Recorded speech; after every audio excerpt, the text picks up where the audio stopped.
Division II players in the NFL. Is there anyone notable? There are.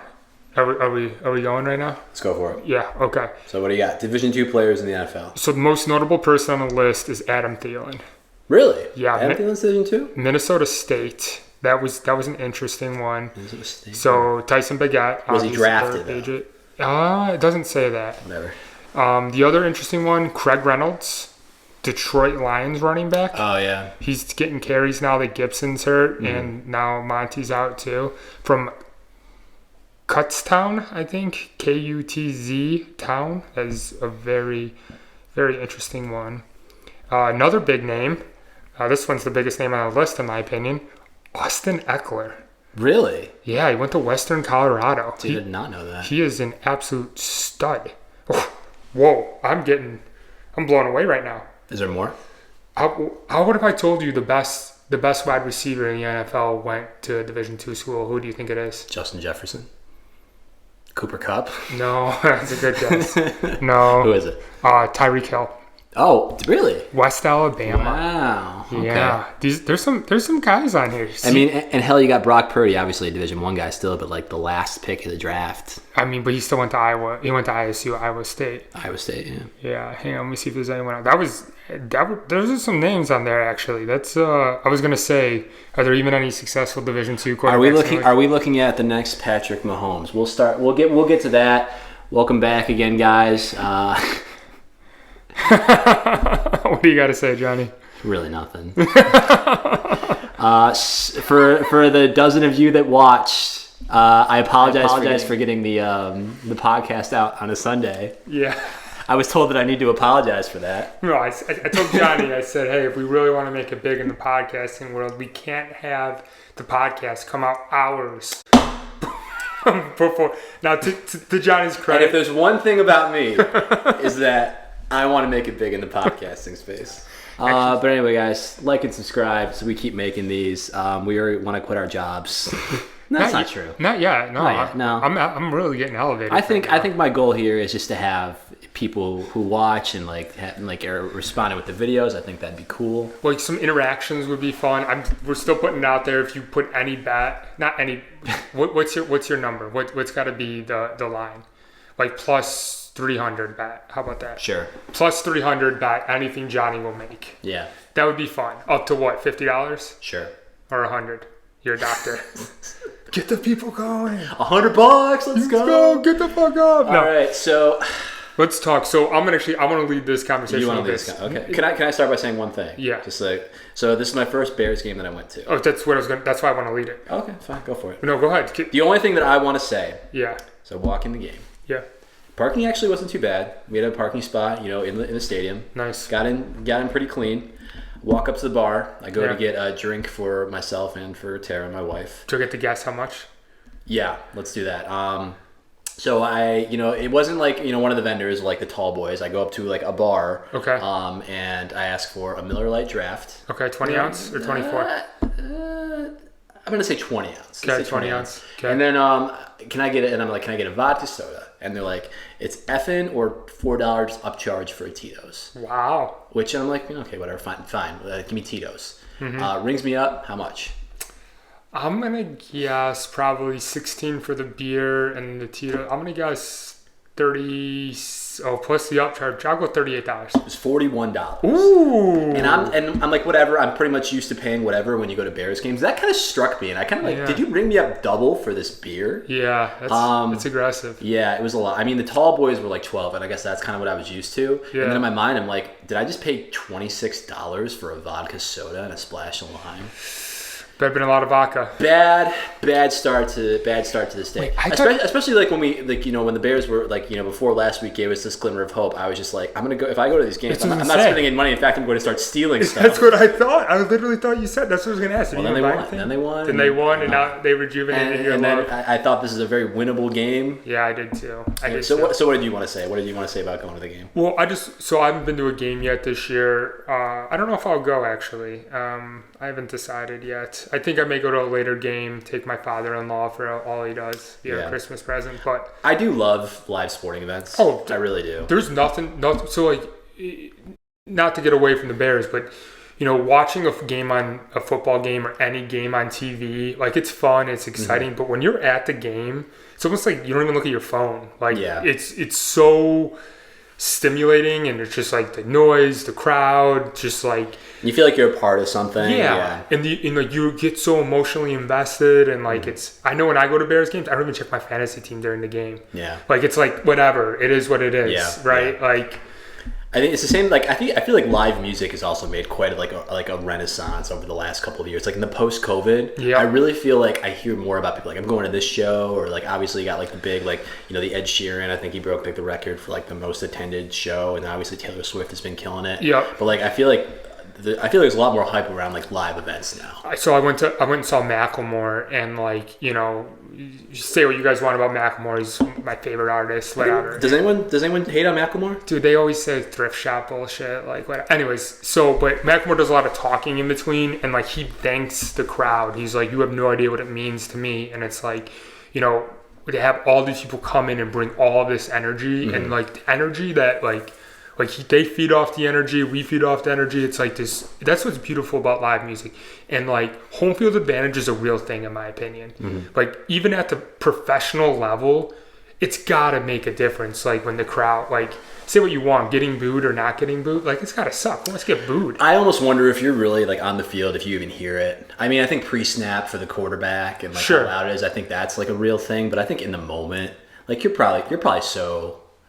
Like in like the adrenaline, what's going on, you're probably not hearing stuff the way but I do think it's a real thing. In fact, when I say being a part of something, there has not been like a really meaningful game that I've been to in Chicago in quite some time for like any sport. I want to throw out there the idea of, let's say like if there's a playoff game reasonably in our area, I guess most likely it's going to be the Lions. I'd love to go to a playoff game. What about the WNBA? The WNBA? I think we won the championship last year. I don't think it was last year. Was it last year? Marcus goes to the games. You know what? The answer to your question is no. But, but Caitlin Clark last year might have been my favorite athlete. She might be my favorite athlete. Did you see what they did? Yeah. It looked terrible. I would never want to go to that. To the football stadium? Yeah. It was cool, though. It was cool. Okay. I'm not even sure what I'm Google. Women's basketball. Iowa. Just put Iowa again. Iowa Stadium. Kinnick Stadium. You don't even have to do that much. You're Googling way too in depth. I mean, I haven't seen any clips from the game. I mean, this looks cool. Yeah. I saw the but side like, angle. Why did they put it in the end zone? Because they put the court long-wise. But put it in the middle of the field. So look at like the bottom. Look at like that one. That's when it looked weird. When it was like empty. The other half of it was empty. I mean, I'm kind of surprised. I mean, this is an exhibition. I heard they were going to do this, but it was an exhibition game. I'm kind of surprised that. So the thing though is that like Caitlin Clark is the most electric women's basketball player I've ever seen in my life. She's a fucking baller, man. I love her. She's so cool. Yeah. Like, who did they play? The Jayhawks? I don't remember. I don't believe it was the Jayhawks. Could be. I don't know. But yeah, like I guess this is if I were sitting here, this would be cool. But I'm on the other end of the stadium. Did they only fill up half the stadium? Oh, did they only fill up half? It was like there was only to like the 50-yard line. But there was 55,000 people there. That could have been inflated. Who knows? I don't know. Still, but that being said, if Caitlin Clark goes to the Sky, buying tickets, as many as I can. Are you going to be a season ticket holder? Yeah, I have a feeling that wherever she goes, it's going to be tough to get season tickets for her. I mean, yeah, she's electric. Yeah. She's fun. She's a great basketball player. She's like cool too. Yeah. Yeah. I mean. Yeah. That being said, when I watched I think the championship game, like LSU is like a pretty good athletic team. The team they played before that, I was just like, I can't believe this is the highest level of women's college basketball. Like it was pretty rough. Whoa. Well, no, to the point where the LSU even commented on like Iowa's defense being disrespectful. There was like people that they were leaving at the 3-point line and just letting them stand there. Yeah. Not guarding them and just playing like 4-on-5 and like daring them to shoot. That's pretty brutal. That's like pickup basketball it's pretty style. Brutal. Like me on the 3-point arc, like I'm open. I mean, if I have that, and to the credit of the person who they leaving wide open, they were passing the ball. They're like, that's not my shot. I'm shooting that shot if I got it. Well, you're a baller, Johnny. That's so that's true. different. That is true. It's very different. So anyway, all love the women's sports, but mostly just Caitlin Clark. Yeah, dude, she's awesome. Let's talk about the game. I just want to know, like, so in my opinion, I missed a good section of it because it was with my son, but it seemed like kind of the first half was a little not very fun. A lot of field goals. Yeah. Like, what was the emotion like in the stadium? How was it going? How was it being? So watching on TV, a lot of field goals, some turnovers, some stall drive. Justin Fields was obviously doing a great job with his legs. But, like, how was it in the stadium? What were the emotions like? So, I mean, I don't remember what the crowd... I mean, the crowd had some good energy, I felt like. And I felt like, just personally, the offense, I think they had, like, a really good drive, and then they got stalled out on the goal line. But it just didn't feel like things were clicking very well. But the defense was looking pretty good. They did. So like until Justin left, I was just like, I think we're probably going to steal this game. I thought for sure too. I thought it seemed like the Bears were closer to getting the offense figured out than Kirk Cousins and the Vikings were. I couldn't agree more. It was kind of like, if the defense is going to hold, Justin Fields' big thing is he's going to break a big play at some point in the game. So if you can keep it, in Al's terms, striking distance, if you will, at some point, Justin's going to do what Justin does and break a big play. Yeah. I do feel like in the crowd, like there wasn't a lot. I mean, when Justin got hurt and Bajent went in, I felt like there was like kind of a collective like, oh, fuck, God, yeah. But I feel like people rallied around even after that first the turnover for a touchdown, and everyone was just like, oh well, there we go. But he looked confident. But yeah, he came back, he threw some balls, and like people were getting up for him a little bit, and like people were cheering on the defense. So I mean, the crowd was in it, and it was just an ugly, sloppy game. It kind of was. Across the NFL, I think that's what we're seeing is just like ugly, sloppy games. Like, I forgot what I heard a stat, like something like 58 or 59% of the games are hitting the unders right now in the NFL. I heard something like 58 or 59% or ever games have hit the under, which is the highest it's been in the 2000s. Like, the unders are coming in across the board. I think everyone plays fantasy football. Every week, your scores are in the red. Like, no one's hitting projections unless you own Miami Dolphins. Are you talking 58, 59% this week or through the season? Through the season. Really? Yeah. So it's like the highest unders that we've ever seen. And I just think, and I brought it up last week, I don't know if it's, and I brought it up to someone else too, I don't know if it's bad quarterback play or if defenses are getting so much better. And I think it's maybe a little bit of both, but it's also bad quarterback play. I think it's bad quarterback play. Yeah. You know what? I can't remember. When I thought of this is, the rules have definitely swayed in the favor of the quarterbacks. And we still can't score. And pass interference, and it's really tough to be a cornerback. But what's kind of emerged on defense over the last like 3 or 4 years? Great corners. No, not great corners. What? What are the two positions in the NFL that you need to have? Oh, edge rushers. Exactly. So I feel like that's kind of been the difference. Well, yeah, if you're the best athlete on the field, are the edge rushers. Those guys are insane. I feel like that was not the case 5 years ago. Well, I mean, it's kind of sexy to be an edge rusher, right? You have to play decent, but like the best edge rushers, they only play second and third downs. Like they don't gotta play first downs and gotta get run blocked. And I feel like when we were growing up, it was all about the linebackers. For sure. Yeah. And I can't name. I don't think I can name 5 starting linebackers right now. Well, before you said we also grew up in Chicago, where like the linebacker has been. But still, you got like Ray Lewis, you got your Brian Urlachers. I mean, there are more. So Roquan Smith would be one linebacker. Khalil Mack, I guess he's an edge rusher. He's an edge rusher. I mean, he's technically a linebacker, but he's an outside linebacker. Yeah, I'm trying to think who else. You're right, I can't name that many linebackers. If we had an IDP in our fantasy league, I'd be able to name more middle linebackers. So, who's the last great middle linebacker you can think of? The last great middle linebacker that I can think of? I don't know. Luke Kuechly. Yeah. He was an absolute monster.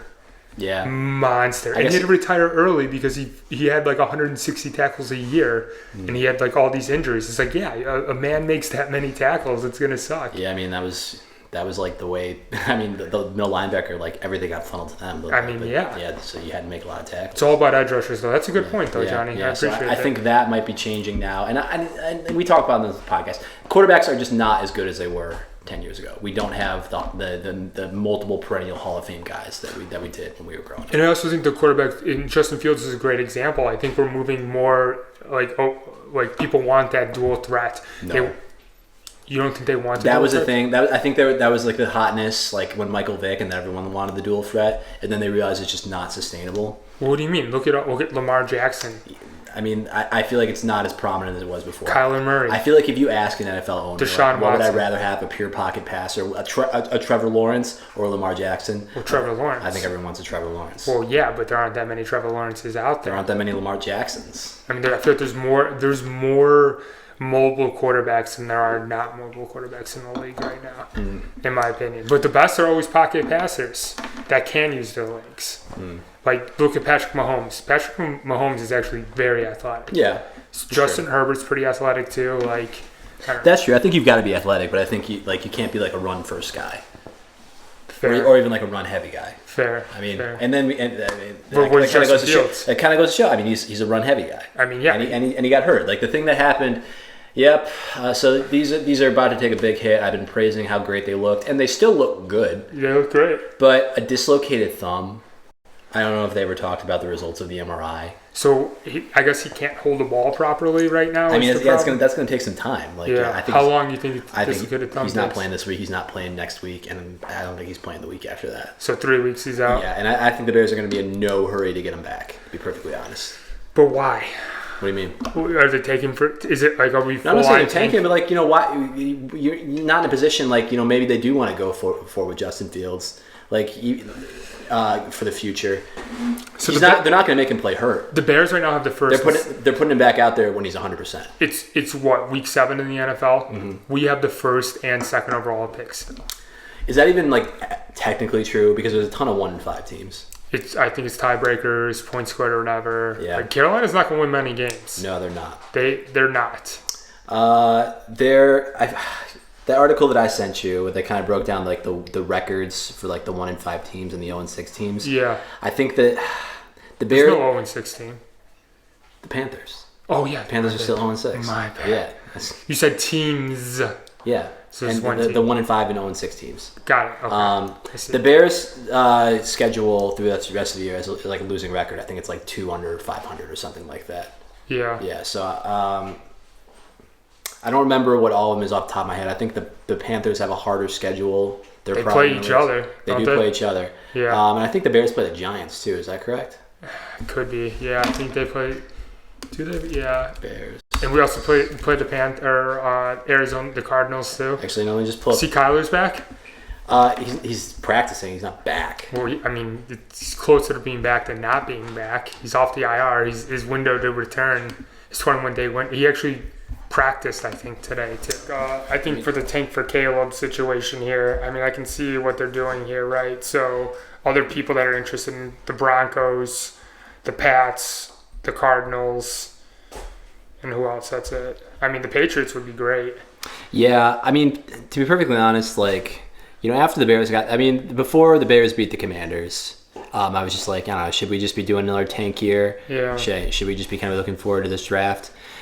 I just don't wanna. I think it's the right thing to do is probably just to lose some games, sit Fields.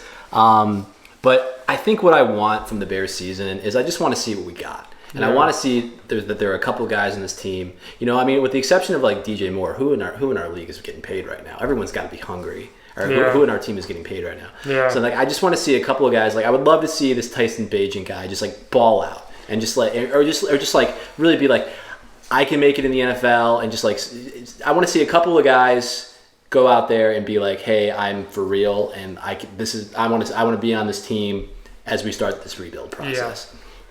I want to see that we have some sort of foundation that we can add to. Sure. And if that costs us, you know, if it costs us a couple of wins and maybe a couple of spots, I'm happy to just spend the rest of the season rooting against the Panthers.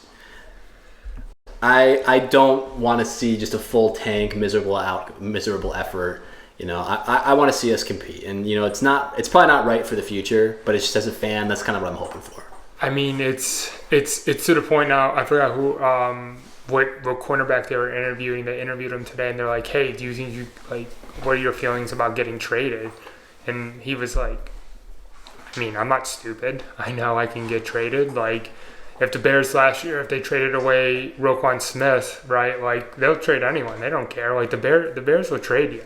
Yeah. And it's like, if they start trading their pieces away too, that's the first signal that, like, this is it. And, like, they're tanking for Caleb. Yeah, but then you've made no progress since last year. But that's the problem, though, in the NFL sometimes is, like the whole 76ers trust the process thing, like, I don't really want to trust the process. Like, we had a miserable year last year, like another miserable year this year, and you bring in Caleb or you bring in someone else. It's going to take a year or two to get up and going and get up and running.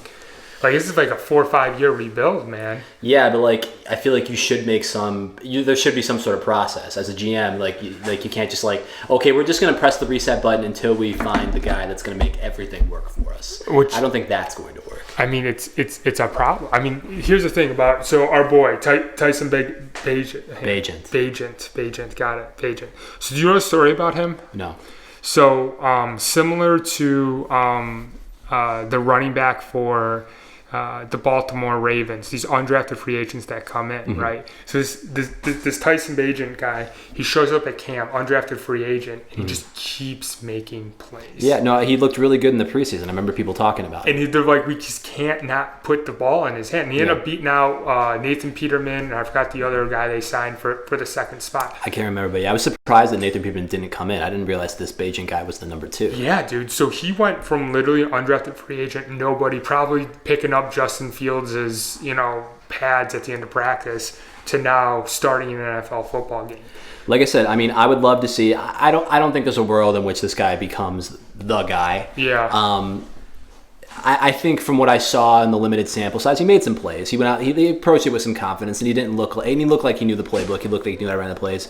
But I wasn't impressed by the arm talents. From what I saw, he made a lot. He made like the quick, snappy plays that he needed to. He made the reads he needed to, but I didn't see a lot for arm talent there. From what I saw, they were playing really lax coverage, and they were like, "Throw it deep, I dare you." Yeah, and the one time and then he did. And then it was very short. Yes, yeah. And so it was like what I saw on that was like, we'll give you the underneath stuff. We're not going to let you beat us. And so, like, he may have looked more confident than he's going to be. I'll see it. It's going to be interesting how the Raiders approach him. And the Raiders aren't a great team. I mean, they have a decent defense. Yeah. And Max Crosby, that guy is an animal. Yeah. He talk about defensive edge rushers. He's going to get in there, and he's going to be disruptive. We'll see. I would just love, like I said, I just want to have, I want to be like, come out of the season and be like, hey, here are a couple of guys who stepped up and we keep around, and then we get whatever we get in the draft, which is going to be good. Yeah. Like, even if it's not Caleb Williams, which, Caleb Williams got exposed against Notre Dame. I mean, who really knows? It's going to be, Marvin Harrison Jr. Yeah. That'd be amazing. It's just something. I mean, anything in the top 5 is going to be exciting. If we get multiple top 5, multiple top 10, I mean, hopefully we got something to work on. But I think if we just hit the reset button year after year until we hopefully get lucky. How do you think DJ Moore feels about this situation? Like, goes from the Panthers, who were a pretty atrocious franchise for 5 years. I don't think he's probably never played in a playoff game. I don't think DJ Moore is. I mean, at least now he's in the city of Chicago and not wherever the hell in Carolina. But anyways, I don't know, man. The thing about the Bears is, so the line this week is I heard is +3. +3. Which just seems like pound Vegas. I'm going with what I'm saying. I'm not betting against the Bears anymore. Yeah. Like if I don't like the money line or the +3, I'm probably just not going to bet. I don't know. I wonder can you look up what Bagent's over-unders are for the game? Oh, that would be interesting. Let's see what that is. I'm going to do it on my phone because I can actually have access to the Bet Rivers. So. That'd be an interesting one. So what do you think? I bet you over-under passing yards is under 200. Oh, yeah, 100%. Fields is like 180. Do you think over or under 75? Passing yards? Yeah. He's going to do over that. 175? Oh, I think he said 75. No, 175. I think if the over-under is under 200, then I would put over on it. I think the game script is going to favor it. I think the Bears are going to be like, well, what do we really have to lose? Let's see what this guy's got. Let him air the ball out. And do we even have Khalil Herbert back yet? Is he off? No, he's still there too. When I saw Deontay Freeman, out there. Foreman. I was just like, we have Deontay Foreman on our team? Yeah, from Texas last year. He ran hard. I was happy with him. It looked better on the field than it did in the numbers. I was kind of excited like watching him, but then like his overall numbers, it was like... He's a bruiser, you know? He's like the type of back. And like that's the thing though, is that like we're in the situation now where it's like, I mean, we're down pretty deep. Now, Mooney had some good plays, which I was happy about. Yeah. All right, all wagers. All right, let's see. Correct score. Only receiving props is up right now. Oh, so they don't have the passing props up? Well, they probably don't even know for sure. I mean, because like I said, Fields hasn't officially been ruled out yet. Yeah. But like I said, I think if the line comes out at like 185, I'll put the over on that. 185? You think the over? I put the over on that. Huh, that's interesting. Yeah, I think so.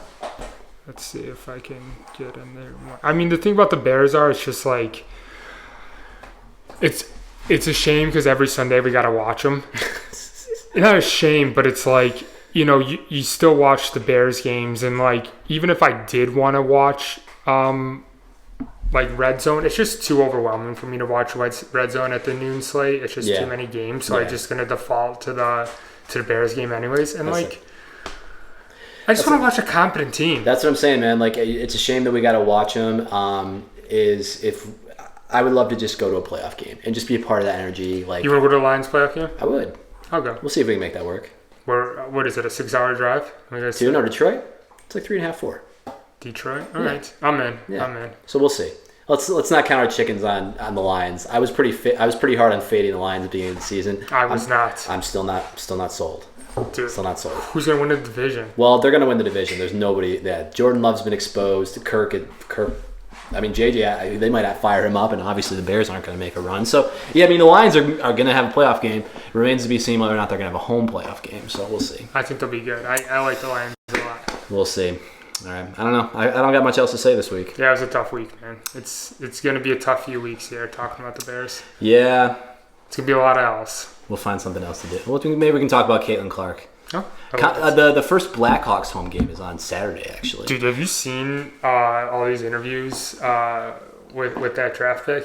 Bedard? Yeah, but yeah. You don't even know the draft pick? My mind's fried right now. I look at him every time I see a picture of him, and I just don't believe that he is a professional sports player. Like, he's just got like this doofy look on his face. That being said, I'm excited as hell about him. He looks good. He got his first. He's got some goals and points. Like, this guy just looks like he's in a Halloween costume. Yeah, kind of. He's good, dude. He's a really good. No, I've seen, and hockey players. I mean, I guess we're just not used to like the pros starting this young. Like, we're not like diehard like hockey fans by any means. But And I've seen his highlights. He's for real. You know what we are? We're desperate for another championship in this city. I'm desperate just for some excitement, some like competence, and it's not going to be the Blackhawks this year, certainly. But their first home game is on Saturday. Really? Yeah. Is there a waiting list for season tickets yet? I don't think so. Dude, I think the Hawks are going to be good again, which is nice because like hockey's a fun sport, and I'd rather watch. Well, I'm trying to think. I do enjoy baseball very. Talk about going to a game. A baseball game is amazing. No. Yes. I mean, going to a baseball game. I think the jump in enjoyment between like watching on TV and going. That's what I mean. It's the biggest jump for baseball. For sure. But going to a baseball game is still not better to me than going to a football game or going to a hockey game. I feel like a basketball game. I'm like indifferent about going to. I haven't been to a basketball game in a while. I used to go to a lot of games with Marcus. It's like they were great seats. They were right behind the Bulls bench. It was fun, but it's like. I don't know. I like basketball on TV more. Yeah, no, I think so too. Football is stadium for sure. Hockey's great. Hockey's fun to watch on TV. It's so fast. I just kind of like the United Center. Like I'd been after I was living in Detroit for a couple of years. I'd been for the first time, and I feel like they've made a lot of upgrades. Food's good. Did you go to Little Caesars Palace when you were in Detroit? I did. It's actually pretty nice. They just rebuilt the stadium. Yeah. It's kind of like. It's like the stadium. It's kind of like United Center, but then if United Center was then surrounded by like a mall, like it's and the hood. Well, no, I mean it's just like it's very spacious and there's like lots of restaurants. That's what we want to do in Arlington Heights, which I haven't heard anything about, by the way.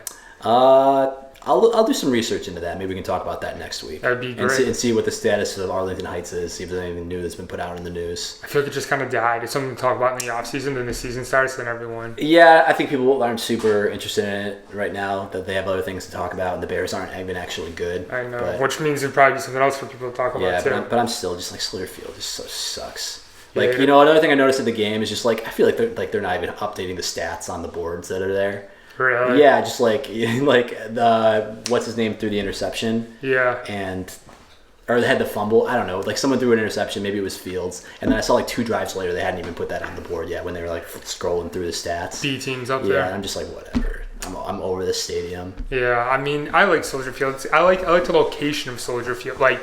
No, not getting to the field, but the actual skyline. I like that it's in the city. Like, and like it's fun, and like it's on the lake, and it's like in museum campus, and that's a really fun area. And like you get the whole cultural feel, and like say what you want about the walk, but the walk's a lot funner when they win. Yeah, but when they lose, it sucks. But like it's a nice feel. I love it. Especially night games, you see the skyline when you get out. I think if they put a big project together and they do it right, and there will probably be public transport out there, I think I won't miss Soldier Field. To Arlington Heights? Yeah. There's the North... Yeah, I know. Like, as long as that's accessible and realistic. Dude, yeah. You have to stop right down the street from EP. Take it right to the loop. I know. That's why I'd be a big fan of that move. It'd be awesome. It would be. Right off 90, it would be great. All right. It'd be fun. Anything else to close on? No, boys and girls and whoever's listening. Comment if you're a boy or a girl. Yeah, and if you're a boy, send me your number. He's not kidding. It's gonna be a tough season here. I'm not sure what we're gonna talk about. Just like misery every week until Fields is back. But maybe we can start scouting draft picks is what we could do. Stay tuned. We'll make it worth our while. Yeah. Bet still stands if you put something in the comments. I'll hammer that shit. Awesome. Right. Go Bears. Go Bears. That's a great way to end it. Go Bears. Thanks for watching. Peace. A lot of energy in that one.